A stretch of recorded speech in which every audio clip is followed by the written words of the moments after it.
Iran आणि इस्रायलचं युद्ध सुरू आहे.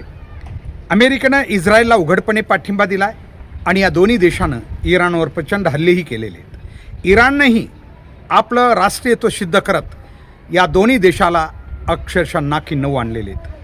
अशा प्रकारचं युद्ध सध्या चालू स्थितीत आहे. जगाचं लक्ष इकडे वेधलेलं आहे आणि जग अस्वस्थही आहे.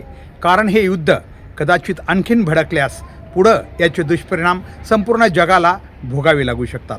तसे तर आजच या युद्धाचे परिणाम जगानं भोगायला सुरुवात केली आहे आणि त्यामुळं हे युद्ध अधिक पुढं जाऊ नये असं प्रत्येकाला वाटतंय. मात्र अमेरिकेनं जी वर्चस्ववादी भूमिका घेतलेली आहे, आपलं सामर्थ्य सिद्ध करण्याचा जो पावित्रा घेतलेला आहे, तो जगाला सध्या धोकादायक ठरण्याची शक्यता आहे. आणि अशावेळी भारतामध्ये किंवा भारत देशामध्ये दोन मतप्रवाह सुरू झालेले आहेत. काही मतप्रवाहाच्या मते सध्या अमेरिका आणि इस्रायल जे करत आहे ते योग्य आहे, तर काही मतप्रवाह हा इराणच्या बाजूनं उभा आहे. अर्थात काही वेळा याला धार्मिक रूप बी दिले जातं आहे, कारण भारत देश हा हिंदुत्ववादी देश असल्यामुळं किंवा हिंदू समाजाची संख्या अधिक प्रमाणात असल्यामुळं याला काही प्रमाणात एक धार्मिक आधारसुद्धा दिला जातो आहे. मात्र हे काही झालं तरी जग ज्या पावित्र्यात उभा आहे, ज्या स्थितीत उभा आहे, ते मात्र एक धोकेदायक वळण आहे असं म्हणावं लागेल. कारण आजची युद्ध हे पहिल्या आणि दुसऱ्या महायुद्धासारखी नसणार आहेत. आजच्या परिस्थितीमध्ये कोणत्याही एका बाजूनं थोडाही अतिरेक झाला तर अण्वस्त्राचा वापर कदाचित सुरू होऊ शकतो आणि अण्वस्त्रांचा वापर सध्याच्या आधुनिक जगाला परवडणारा नाही आहे. कारण प्रगती करण्यासाठी काय लागतं हे सगळ्याला माहिती आहे. अशानं जग किंवा तो देश किती वर्षानं किंवा दशकानं किंवा शतकानं मागं जाईल हे सांगता येत नाही.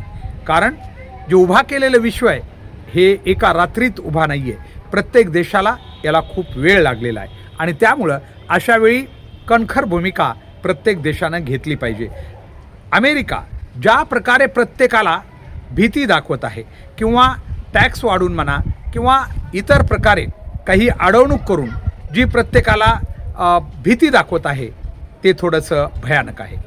कारण याला उत्तर जर सामूहिकपणे जगात शांतता अपेक्षित असलेल्या देशाकडून जर अमेरिकेला सडेतोड उत्तर दिलं गेलं नाही तर कदाचित या अमेरिकेच्या पावित्र्याची किंवा भूमिकेचा या जगावर खूप विपरीत परिणाम होऊ शकतो.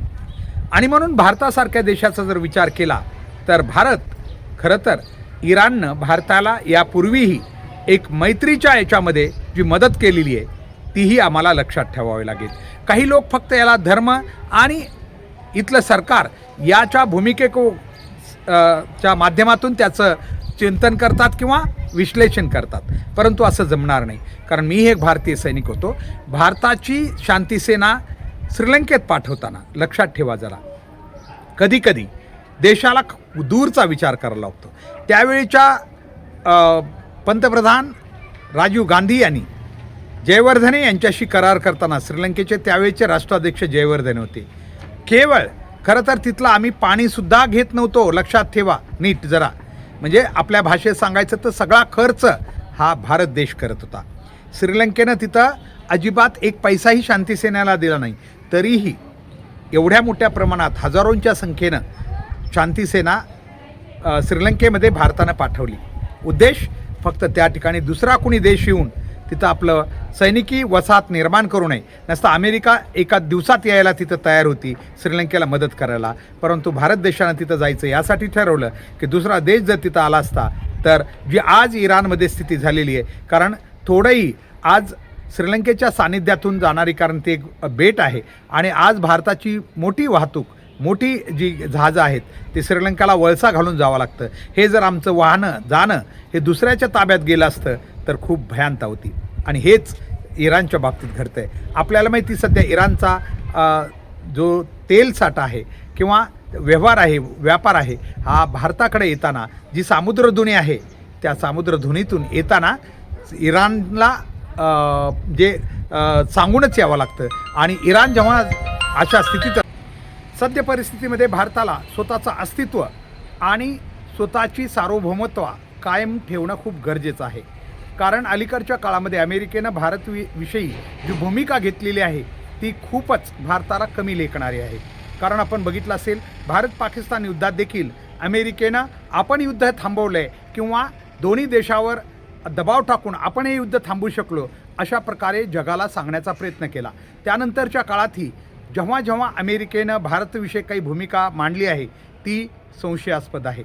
याही वेळी त्यांनी भारताला रशियाकडून तेल घेण्यासाठी आपण फक्त 1 महिन्याची परवानगी देत आहोत असं सांगून जगामध्ये अद्यापही भारत देशावर सुद्धा आपलं कसं नियंत्रण आहे हे दाखवण्याचा प्रयत्न केला आहे. हे खरं आहे की अमेरिकेसारखा सामर्थ्यशाली देश हा अनेकांची नाकेबंदी करू शकतो. हे जरी खरं असलं तरी अशा देशाबरोबर करार करताना भारत सरकारनंही आपलं अस्तित्व कायम ठेवून करायला पाहिजे.